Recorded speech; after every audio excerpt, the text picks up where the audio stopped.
విజయనగరం జిల్లాలోనే కాదు, రాష్ట్ర వ్యాప్తంగా ఆంధ్రప్రదేశ్లో విజయనగరం అసెంబ్లీకి ఒక ప్రత్యేకత ఉంది.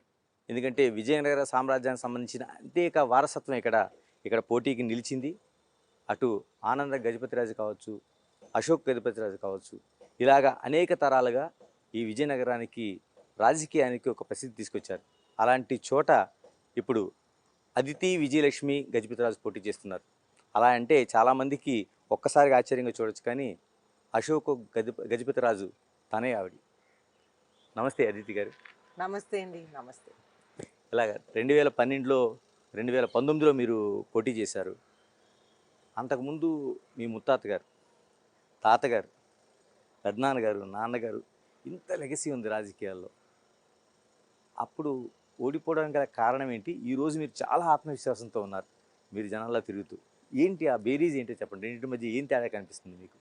అంటే నా ఒపీనియన్ జస్ట్ ఆ టైంలో పీపుల్ జస్ట్ కన్ఫ్యూజ్ అయిపోయారండి.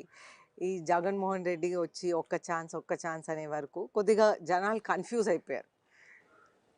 అంతే, ఇంకా దానికన్నా ఎక్కువ ఏం జరగలేదు. ఎందుకంటే మనం ఇప్పుడు చూస్తుంటే తక్కువ ఓట్ల మెజారిటీతో పోయింది. అప్పుడు చివరి క్షణంలో సీట్ వచ్చినట్టుంది మీకు అప్పుడు పోటీ కూడా. జస్ట్ 21 డేస్ అండి, 25 డేస్ ముందు అనుకుంటా. అప్పుడు మనకు టైం కూడా లేదు ఏదైనా చేయటానికి. అలాగ డైరెక్ట్ ఎలక్షన్లోకి వెళ్ళిపోయాం, ఎక్కువ ప్లానింగ్ అటువంటి ఏం చేయకుండా. అదొకటి. ఇంకొకటి, పీపుల్ కూడా చాలా కన్ఫ్యూజ్ అయిపోయారండి.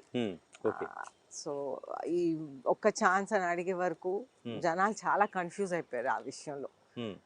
ఒక్క chance, and then young person ఇంత పాదయాత్ర చేసి ఇన్ని హామీలు ఇచ్చేసాడు. ఆ హామీలు అన్నీ వాళ్ళు నెరవేరుస్తారని అనుకున్నారు, కానీ ఆయన ఏం చేయలేదు యాక్చువల్గా. ఇప్పుడు ఏమనిపిస్తుంది మీకు? ఇంత 2019 నుంచి